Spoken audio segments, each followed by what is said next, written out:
नमस्कार, मैं गीता संधू गीता एस्ट्रो में आपका स्वागत करती हूँ। पिछली बार हमने बात की थी फर्स्ट हाउस की। फर्स्ट हाउस आपका बर्थ है। बर्थ से रिलेटेड बहुत सारी प्रेडिक्शन आप उस घर से कर सकते हैं।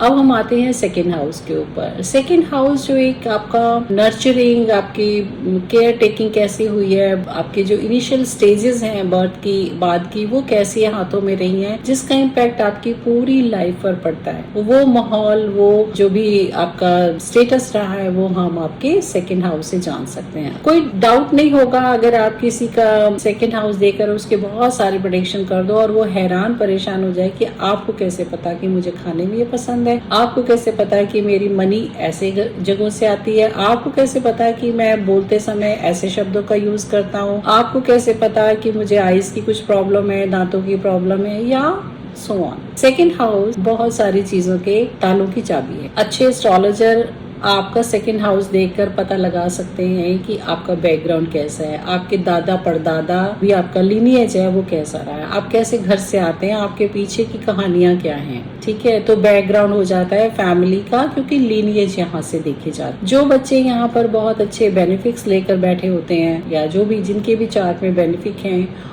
उनके संस्कारों से उनको एक समाज नई दृष्टि से, अलग दृष्टि से देखता है। क्योंकि वो जब भी किसी से मिलते हैं तो हमेशा उनके परिवार की बात होती है कि आपके परिवार ने आपको बहुत अच्छे संस्कार दिए हैं। आपके कंडक्ट के ऊपर जो एनवायरनमेंट की जो छाप छोड़ी होती है, जिससे आप पहचाने जाते हो कि जी उसको लियाकत ही इतनी है, जी उसका किरदार ही ऐसा है, वो सब जो है ना, वो आपकी अपब्रिंगिंग के ऊपर बहुत लाइट डालते हैं। बहुत बड़ा इम्पैक्ट आता है आपकी अपब्रिंगिंग का इस हाउस से।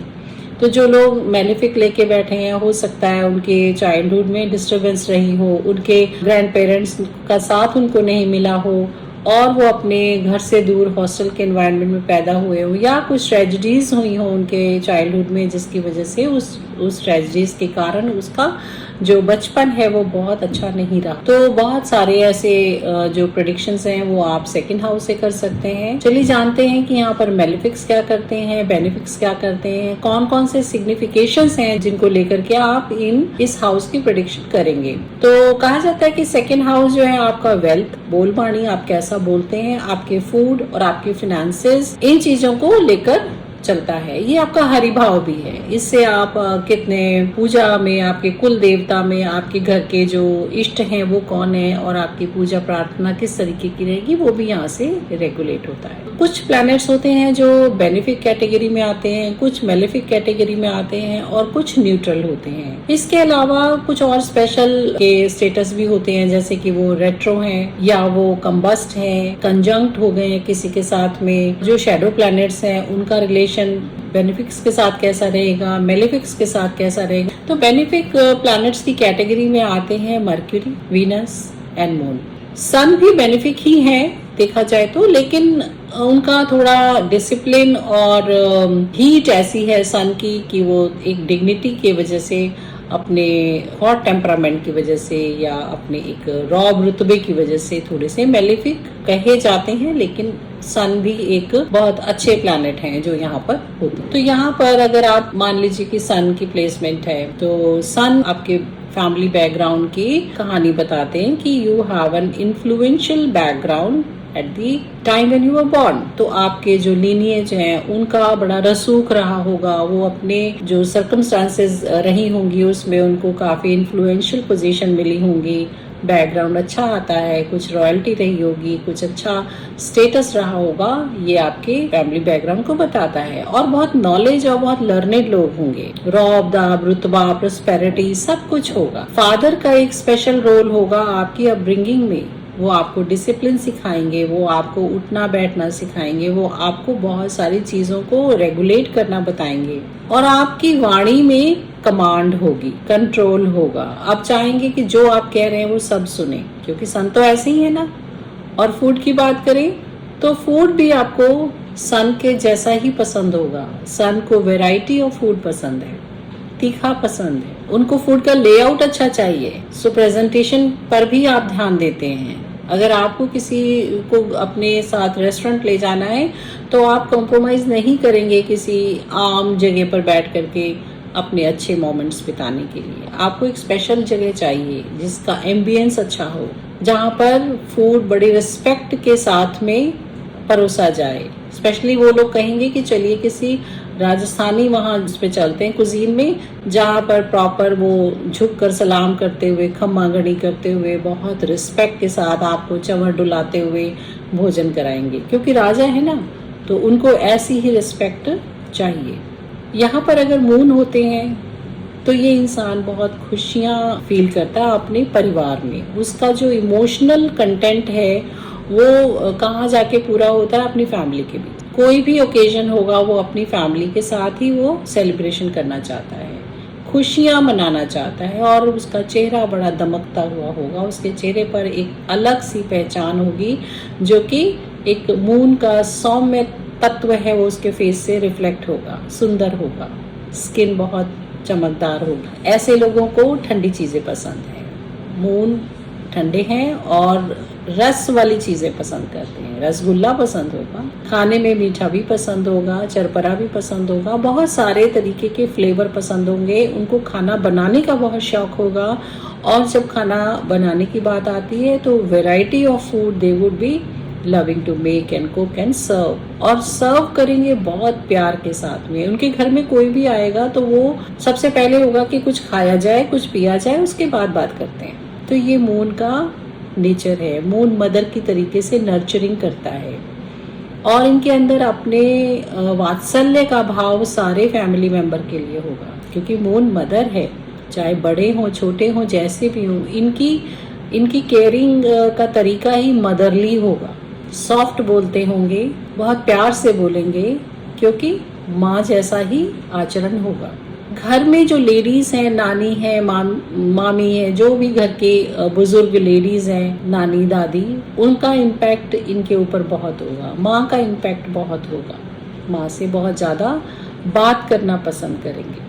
तो ये सारी चीज़ें जो है ना मून के होने से आती हैं। रत्नों का, गहनों का बहुत शौक होगा। चेहरे को, जैसे बहुत सारे लोग सिंपल रहना पसंद करते हैं, तो इनको अपने फेशियल ब्यूटी का बहुत ध्यान भी होगा। इनका खर्चा जो होगा अपने कॉस्मेटिक्स के ऊपर भी बहुत होगा, अपने कपड़ों के ऊपर बहुत होगा, क्योंकि मून है सेकंड हाउस में आया है और वेल्थ है यहाँ पर। तो जब अपने ऊपर खर्च करने की बात आती है तो नहीं सोचेंगे, सब कुछ चाहिए अपने ऊपर। तो ये कुछ बातें थी जो मून के यहाँ पर होने से आप देख सकते हैं। मर्क्यूरी एक ट्रेडिंग कम्युनिटी के प्लैनेट कहे जाते हैं। सॉफ्ट हैं, बच्चों जैसे हैं, तो इनोसेंस भी है, बच्चों की तरीके अपनी फैमिली में बिहेवियर होगा।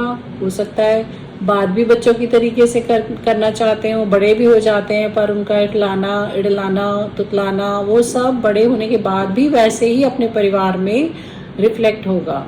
वो चाहेंगे कि उनके सब घर के लोग उनको बच्चों की तरह ट्रीट करें। खाने पीने में बहुत सात्विक और सौम्य तरीके से वैरायटी के साथ फूड पसंद करेंगे, क्योंकि और उनका कोई पर्टिकुलर नहीं होगा कि बच्चे जैसे मूडी होते हैं, तो इनका मूड बहुत वैरायटी को लेकर के फ्लक्चुएट करता रहेगा। मनी को लेकर के काफ़ी कॉन्शियस रहते हैं, तो परिवार में इनको मनी से रिलेटेड जो भी मतलब इश्यूज होते हैं, अगर 8th हाउस की पोजीशन अच्छी है तो ये प्यार से, अदरवाइज लड़ाई करके भी अपना शेयर ले लेंगे, क्योंकि कैलकुलेटिव होते हैं। तो कैलकुलेशन रहेगी कि कितना इनको मिला, कितना मुझे मिला, कैसे क्या करके इनकी कैलकुलेशन जो है वो लेटर स्टेजेस में रिफ्लेक्ट होती है, और वो अपने जितने भी शेयर्स हैं उनको, एंड बहुत इन्वेस्टमेंट पर भी ध्यान देते हैं। बैंकिंग बहुत अच्छी होती है, बड़ी श्रूड तरीके से अपनी बैंकिंग को, अपनी एफडीज को, अपने मनी को इन्वेस्ट करके रखते हैं, और लॉन्ग टर्म प्लानिंग के साथ अपना मनी लेकर चलते हैं। इस तरीके से इनका जो रिश्तों में है, अपने सिबलिंग्स का, फैमिली का, अपने पेरेंटल फैमिली के जो कजन्स हैं, उन सब के साथ इनका बहुत अच्छा बिहेवियर होगा और बहुत अच्छी बॉन्डिंग होगी। जुपिटर अगर यहाँ पर आते हैं तो कैसा होता है? जुपिटर एक ऐसे प्लैनेट है जिनको हम ईश्वर के समकक्ष रखते हैं, कि गुरु और ईश्वर में कोई भेद नहीं है। तो यहाँ पर हरि भाव में गुरु का आना एक बहुत बड़ी ब्लेसिंग है, क्योंकि यहाँ पर जब आप आते हैं गुरु के साथ में तो आपको बड़ों का आशीर्वाद मिलता है, आपके grand parents, great grand parents का आशीर्वाद मिलता है, उनके दिए हुए संस्कार मिलते हैं आपको, उनका दिया हुआ ज्ञान आपको मिलता है। जुपिटर नॉलेज के देवता हैं, बहुत अच्छी हेल्थ आपको ब्लेस होती है। तो यहाँ पर जो जुपिटर का आना होता है तो एक अतुलनीय, बहुत ह्यूज अमाउंट आपका वेल्थ का आपके हिस्से में आता है। आप लाइफ में जो कुछ भी अर्न करते हैं वो बहुत ज़्यादा होता है। आपको बैंकिंग का भी बहुत अच्छा नॉलेज होता है, क्योंकि जुपिटर भी बैंकिंग को लेकर काफ़ी अच्छे इन्फ्लुएंशियल और नॉलेजेबल प्लैनेट माने जाते हैं। तो इकोनॉमिक्स के ऊपर इनकी बड़ी कमांड होती है। They can speak for hours on economics. तो मनी को लेकर कैसे इन्वेस्टमेंट करना है, क्या करना है, ये सारा उनके माइंड में बहुत अच्छा वो करता है, इम्पैक्ट डालता है। वाणी बहुत अच्छी होती है। डेली रिचुअल में भगवान के आगे माथा टेकना और कुछ रिचुअल मंत्रोच्चार के साथ करने, ये सब इनके कंडक्ट में आप देख सकते हैं। You can bet on it कि अगर किसी इंसान का जुपिटर अच्छा है, सेकेंड हाउस में वेल प्लेस्ड है और उस पर कोई मेलिफिक एस्पेक्ट नहीं है, तो इस इंसान का पूजा पाठ, रिचुअल्स, इनमें बहुत ध्यान रहता है और उसको ब्लेसिंग्स भी बहुत होती हैं। कहीं जुपिटर को शनि और जुपिटर का कॉम्बिनेशन सेकेंड हाउस के साथ बन जाता है तो ये इंसान अंबानी अडानी जैसी वेल्थ गेन कर सकता है। वीनस जब यहाँ पर होते हैं तो इस इंसान का फाइन आर्ट्स के साथ बहुत ही अच्छा कॉम्बिनेशन होता है। वो बहुत क्रिएटिव होता है, उसकी वाणी इतनी ब्यूटीफुल होती है कि उसके जो चुनवे शब्द हैं, आप रिगार्डलेस ऑफ द एजुकेशन, कि आप किसी एक मेड सर्वेंट से भी बात करेंगे, अगर उसका वीनस सेकंड हाउस में है तो आप देखेंगे कि आपके घर को सफाई करने का तरीका, आपको आकर बात करने का, एक्सप्लेन करने का तरीका, आपका फूड कुक करने का तरीका, जो कुछ भी होगा एक्सेप्शनली ब्यूटीफुल होगा। तो बहुत नफासत और लियाकत के साथ ये बात करते हैं। इनकी जो वोकैबुलरी है, टर्मिनोलॉजी है, वो बहुत ही अच्छी होगी और बहुत अच्छा फ्लो होगा अपने आप को एक्सप्रेस करने का। दे वुड लव कुकिंग, और कुकिंग के साथ साथ नए नए एक्सपेरिमेंट करना उनको बहुत अच्छा लगता है। फूड से रिलेटेड बिजनेस अगर ये लोग करते हैं तो ये बहुत ही अच्छी इनके लिए एक बिजनेस अपॉर्चुनिटीज को क्रिएट करता है। तो वीनस के जिनके यहाँ पर है, उनकी स्किन और उनकी आईज बहुत ही ब्यूटीफुल हो, तो वीनस का इम्पैक्ट आपको ये वाली स्पेशलिटी देता है। फैमिली में जो उनकी लेडीज हैं वो बहुत ग्रेसफुल होंगी। शनि, राहु, मंगल, केतु, ये जो मैलेफिक्स हैं जब इस घर में आते हैं तो वन बाय वन मैं बात करती हूँ आपसे कि उनके इम्पैक्ट क्या रहते हैं। शनि एक मैलेफिक है, रूड प्लैनेट है, डिसिप्लिन है, लेकिन उनके अंदर जो डिसिप्लिन है, उनका जो एक्सपीरियंस है, वो यहाँ पर उनको काम आता है। उनके ग्रैंड पेरेंट्स में भी बड़े रिस्ट्रिक्टेड बहुत तरीके से उनको रखते हों और हो सकता है रूड भी रहे हों, लेकिन उन्होंने अपनी नॉलेज उनसे गेन की है, तो उनको अपने एंसेस्ट्रल फैमिली से मिलता है वो नॉलेज, एक्सपीरियंस बेस्ड होता है। बचपन कठिनाइयों में बीतेगा, हार्डशिप्स में बीतेगा, डिटैच होकर के रह सकते हैं और हो सकता है कि कोई हिस्सा कुछ उनको अपने लूज भी करना पड़े। तो लॉसेस भी हैं और परेशानियां भी हैं अगर सैटर्न यहाँ पर विराजमान है। वाणी में कड़वाहट है। खाना भी उनका जो है ना ऐसा ही होता है जिसमें उनको रूखा सूखा कह सकते हैं, बासी खाना ज़्यादा पसंद होता है, रखा हुआ। अब आज के समय में बासी खाना हम बोल सकते हैं कि पैक्ड फूड है, टिन फूड है, जो प्रेजर्वेटिव्स बेस्ड फूड है। आप अचार, मुरब्बे और इस तरीके की चीज़ों के साथ में पापड़, चटनी, अचार, इन सब चीज़ों का शौक जो है वो खाने में होगा। नमक तीखा खाएंगे, ऐसी चीज़ें वो पसंद करेंगे। तो थोड़ा सा अपने काम को लेकर के बड़े डिसिप्लिन रहेंगे। फैमिली में भी कटे पटे रहते हैं थोड़ा।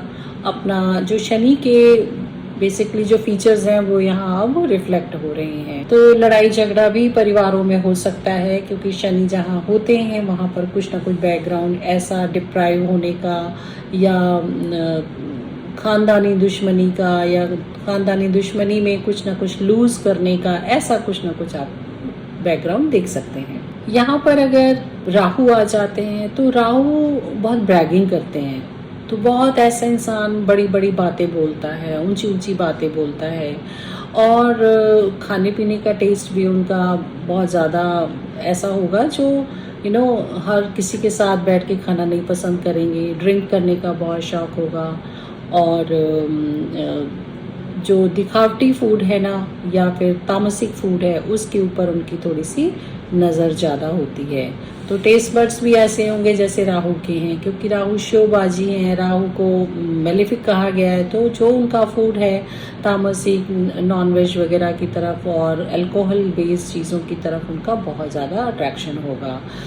झूठ बोल सकते हैं अपनी बातों को मनवाने के लिए, मैनिपुलेशन कर सकते हैं जो बहुत तरह तरह की। और राहु जो है एक ऐसी शक्ति का नाम है जो हाईली इमेजिनेशन उनकी बहुत बियॉन्ड द नॉर्मल लेवल होती है।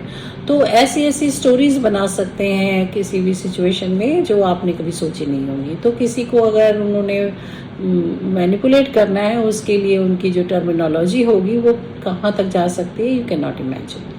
तो ये राहु का, यहाँ पर अकेले राहु का कमाल होता है। राहु अगर शनि के साथ आ जाए तो भी ये मेलेफिक रिजल्ट ही प्ले करते हैं, और तब ऐसा हो जाता है कि इनके बैकग्राउंड में कुछ ना कुछ फिशी होता है, जो चीज़ें छिपाई जाती हैं। आप उन चीज़ों के बारे में जानकारी कर सकते हैं कि बैकग्राउंड में क्या कुछ रहा होगा। जैसे हिस्ट्री में आप देखते हैं बहुत सारी ऐसी हिडन स्टोरीज होती हैं, तो वो भी चीज़ें आपको यहाँ से पता चलती हैं। अब हम बात करते हैं केतु की। केतु एक सात्विक प्लैनेट है, और केतु कम बोलना पसंद करते हैं। और कई बार होता है कि केतु जुपिटर या केतु के होने से वाक सिद्धि हो जाती है, मरकरी केतु हो वाक सिद्धि हो जाती है। ऐसे लोग जब बोलते हैं कुछ, तो उनके बोलने से कुछ चीज़ें जो है ना अपने आप सिद्ध हो जाती। अगर ये इंसान बहुत स्पिरिचुअल है और उसका इंट्यूशन अच्छा है, तो बहुत सारी चीज़ों को वो ड्रीम के थ्रू देख करके अपने परिवार में पहले ही बता देता है। केतु डिटैचमेंट के कारक हैं, तो इसलिए फैमिली से डिटैचमेंट होना लाजमी है। फैमिली से दूर रहना पड़ सकता है। मेंटली अगर ना भी हो तो भी वो फिजिकली अपनी फैमिली से बहुत दूर रहते हैं। फाइनेंसेस के स्टेटस में भी उनके साथ कम ज़्यादा होता रहता है। कभी भी वो बहुत ज़्यादा वेल्थ गेन करना या स्टोर करना, ऐसा उनके साथ नहीं होता। मनी आएगा और चला जाएगा, एंड ग्रेजुअली वो भी मेंटली इस चीज़ को एक्सेप्ट कर लेते हैं कि इन चीज़ों का कोई भी बहुत लंबे समय तक आपका अट्रैक्शन नहीं रहता मनी वाइज, और वो थोड़े में गुजारा करने में अपने आप को खुश रखते हैं। सो ये उनकी बोली का, व्यवहार का। केतु जब यहाँ आता है ना, तो वो आपको डेंटल प्रॉब्लम देते हैं। तो बड़ी अर्ली एज में उनको डेंटल इश्यूज हो जाते हैं। तो क्योंकि कहते हैं केतु कीड़ा है, और कीड़ा फिर दांतों में लगता है। डेंटल डेड चीज़ों को केतु रिप्रेजेंट करते हैं, तो दांतों की जो सिचुएशन है वो थोड़ी सी ख़राब होती है। और बचपन में इस इंसान को चोट बहुत लगती है। बचपन के टाइम में आप किसी भी केतु वाले पर्सन से बात कीजिएगा, उनके हेड इंजरी, उनके फेस पे कट मार्क्स, ऐसा हमेशा आप पाओगे। तो ये जो प्रेडिक्शंस है ना, आप किसी को भी हैरान कर सकते हैं कि बचपन में आपको आपके फेस पे बहुत चोट लगी, आपके सिर पे बहुत चोट लगी, ब्लीडिंग हुई, कट के मार्क्स हैं, स्टिचेस आए, तो वो हैरान हो जाएगा कि आपको ये सब कैसे पता है। केतु ये सब कराते हैं। जो प्लैनेट अफ्लिक्शन में आते हैं, जैसे सन राहु आ गए, सन मून केतु आ गए, मून राहु आ गए, मार्स के साथ कोई राहु, सैटर्न, ऐसे जब कॉम्बिनेशन बन जाते हैं तो यहाँ सिचुएशन काफ़ी डिफरेंट हो जाती है। क्योंकि अब इस घर को थोड़ा एफ्लिक्शन आ गया, किसी चीज़ से वो परेशान है, किसी एक डिग्निटी में कुछ चीज़ अच्छी दे रही है, लेकिन दूसरे के साथ उसकी अपनी जो देने की कैपेसिटी है वो ख़राब हो रही है, तो उस तरीके का पेनफुल ट्रीटमेंट आपको मिलेगा। फॉर एग्ज़ाम्पल, अगर मार्स के साथ में केतु हैं तो चोट चपेट बहुत लगेगी, लड़ाई झगड़ा होगा परिवार में, मारपीट हो सकती है। जिम्मेदारी का जो भाव होना चाहिए केतु मार्स के साथ में, वो कहीं ना कहीं थोड़ा सा डिस्टर्ब हो सकता है। मार्स के साथ में सैटर्न हो जाए तो भी ऐसा इंसान हमेशा रस्साकशी की तरीके से अपनी ज़िंदगी जीता है बचपन में, कभी बहुत अच्छा समय आ रहा है, कभी बहुत बुरा समय आ रहा है, कभी उसकी एनर्जी बहुत तेज़ हो रही है, कभी बहुत ज़्यादा लो हो रही है। तो फेलियर एंड सक्सेस दोनों चीज़ें, कभी अपॉर्चुनिटी मिल रही है और कभी एकदम से ग्रैब कर ली गई and you are just rejected and dejected situation में बैठे हुए। ऐसे ही बहुत सारे और भी कॉम्बिनेशन बनते हैं। प्लैनेट्स के एस्पेक्ट का भी प्रभाव इन पर पड़ता है। अगर जुपिटर जो सबसे दैवीय शक्ति वाले प्लैनेट हैं, अगर वो किसी भी तरीके से सेकंड हाउस को एस्पेक्ट कर रहे होते हैं तो हमेशा पॉसिबिलिटीज पॉजिटिव वे में आपके साथ बनी रहती हैं। वाणी से, धन से, आपके परिवार में सेलिब्रेशन से बहुत सारी ऐसी अपॉर्चुनिटीज आपको मिलती रहती हैं। अगर यहाँ पर मेलिफिक एस्पेक्ट आ जाता है तो कई बार अपॉर्चुनिटीज आते आते आपके हाथ से निकल जाती हैं, क्योंकि सेकंड हाउस को धन भाव भी कहा जाता है। तो धन भाव में क्या है कि आपका मनी आ कहाँ से रहा है, तो जिस उस हाउस का लॉर्डशिप कहाँ है, किस घर से कनेक्शन जोड़ रहा है, उसकी जो प्लैनेट की जो राशि है वो उस राशि का लॉर्ड कहाँ बैठा है। अगर इसी घर में है तो वेल एंड गुड। अगर वो किसी अच्छे घर में गया, जो अच्छे घर होते हैं 159 केंद्र में गया तो 14710, या जो 6 8 12 चैलेंजिंग प्लेसेस हैं। जब भी प्लैनेट्स इन घरों से संबंध बनाते हैं तो लाइफ में दशाओं के अंदर बहुत सारे चैलेंजेस फेस करने पड़ते हैं। और जब ये केंद्र के साथ संबंध बनाते हैं तो आपको आपके घर के अंदर, इनको विष्णु स्थान कहते हैं, अपॉर्चुनिटीज आती हैं। आपको एक जिम्मेदारी का एहसास होता है और आपका स्टेटस बढ़ता है। और जब आपका 159 का एक्सिस के ऊपर ये प्लैनेट्स कॉम्बिनेशन देता है तो आपका भाग्य जागृत होता है। आपको अपनी एजुकेशन के बेस पर, अपनी नॉलेज के बेस पर, अपने दम पर बहुत सारी अपॉर्चुनिटीज़ मिलती हैं। मनी गेन करने के लिए आपका एक जो बोली है वो आपको स्थान दिलाती है समाज में, पूरे विश्व में। तो वो आपको अपॉर्चुनिटीज़ जो है ना, वो सेकंड हाउस की दशा जब चलती है और मेलिफिक की चल रही है, बेनिफिक की चल रही है, उनका प्लेसमेंट कहाँ पर है, केंद्र में है, त्रिकोण में है, या फिर वो 6 8 12 के साथ में उपाचय भावों में है, तो भी आपको वो चीज़ें थोड़ी सी चैलेंजिंग पोजीशन के बाद मिलती हैं। तो 6 8 12 जो है वो पेन गिविंग या आपके एनर्जी टेस्टिंग प्लेसेस हैं। जब यहाँ से आपका संबंध बनता है तो आपको थोड़ा लिटिगेशन का सामना करना पड़ता है, थोड़े से फेलियर्स का सामना करना पड़ता है, या अनावश्यक खर्चों का सामना करना। तो ये सारी कॉम्बिनेशन भी सेकंड हाउस से आप बड़े आराम से प्रिडिक्ट कर सकते हैं और आप खुद जान सकते हैं। कई बार आपको लगता है कि मुझे पैसा कहाँ से आएगा, तो पैसा आने के लिए आप ये देखो ना कि भाव कौन सा, भाव सेकंड है उसमें प्लैनेट कौन सा बैठा, उस प्लैनेट की जो राशि है वो किन घरों से संबंध रख रही है, आपके जो सेकंड भाव में राशि है वो किन घरों से संबंध रख। आप इस गुत्थी को सुलझा करके देखोगे। फॉर एग्जाम्पल, अगर सेकंड हाउस का लॉर्ड 5th हाउस में बैठा, आप आराम से दावे से कहिए कि जब इस घर पर्सन की संतान होगी, इसके पास वेल्थ की कमी नहीं रहेगी, बच्चे के भाग्य से इसके पास धन आएगा। सेकंड लॉर्ड 7th में बैठा है, आप कह सकते हैं जब इस इंसान की शादी होगी तो इसके पास धन के रिसोर्सेज बनने लगेंगे। 9th हाउस में बैठा है तो जब ये विदेश जाएगा या लॉन्ग टूर की जो भी कोई जॉब लेगा तो टूरिंग जॉब से इसको पैसा आएगा। सेकंड हाउस का कॉम्बिनेशन 10th हाउस के साथ होगा तो ये इंसान अपने परिवार के साथ मिलकर बिजनेस करेगा, या फिर ये कोई फूड का बिजनेस करेगा, बैंकिंग के साथ कोई जुड़ेगा तो इसको पैसा आएगा। सेकंड हाउस का लॉर्ड 8th हाउस में बैठा, इनहेरिटेंस से पैसा आएगा, पर उसके लिए किसी की डेथ होगी तो इनहेरिटेंस मिलेगा, क्योंकि 8वां घर पेन का है। इसके अलावा किसी के इंश्योरेंसेस ड्यू हो रहे हैं, उनसे पैसा आएगा। आप लॉन्ग टर्म इन्वेस्टमेंट करके रखते हैं, भूल जाते हैं, तो जो उसके डिविडेंड्स हैं, जो उसके इंसेंटिव्स हैं, वो आपको मिलते हैं। तो क्योंकि ये अनअर्न्ड मनी का घर है, आपका जोर नहीं लग रहा, आपने एक बार इन्वेस्टमेंट कर दिया, वो मनी डबल हो रहा है। पॉलिसीज हैं वो आपको पैसे दे रही हैं।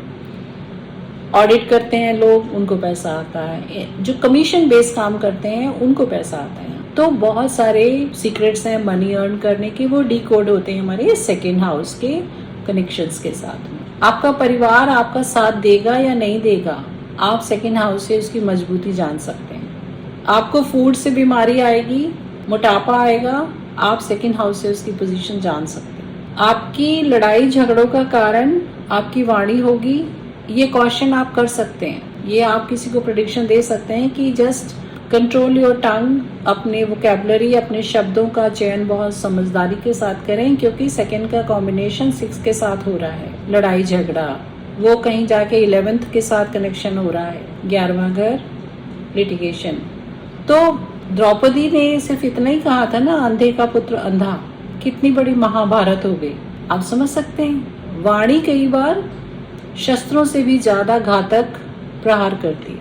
तो हमारे शास्त्रों में लिखा गया है कि वाणी का रस सबसे बड़ा रस है। आपकी जीभ पर पता नहीं कितने रसों का आप स्वाद ले सकते हैं, लेकिन वाणी का रस इतना मीठा है, इतना अच्छा है कि आप इमेजिनेशन कर सकते हैं और आप अपनी ज़िंदगी को उस इमेजिनेशन के साथ में जोड़कर पूरा कंटेंट होके अपनी लाइफ बिता सकते हैं। ठीक है, तो आपको इस घर की महत्ता बहुत समझनी होगी, क्योंकि ये सेकंड हाउस है। लाइफ के बाद सबसे पहले परिवार मिलता है। आपको किन हाथों में जाना है, कैसे आपकी परवरिश हो रही है, आपको डिप्राइव रखा गया, आपको बहुत ही ज़्यादा लाड़ों में पाला गया है, आपके ऊपर धन खर्च हो रहा है या आप डिप्राइव्ड हैं, सारी चीज़ें आपको ये सेकंड हाउस आपके क्लूज दे देता है।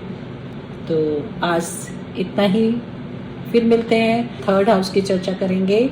और अगर आपको इंटरेस्ट आया हो तो ज़रूर मुझे लाइक एंड शेयर कीजिएगा इस चैनल को, और अपने आप क्वेरीज भेज सकते हैं, I will answer them. Thank you.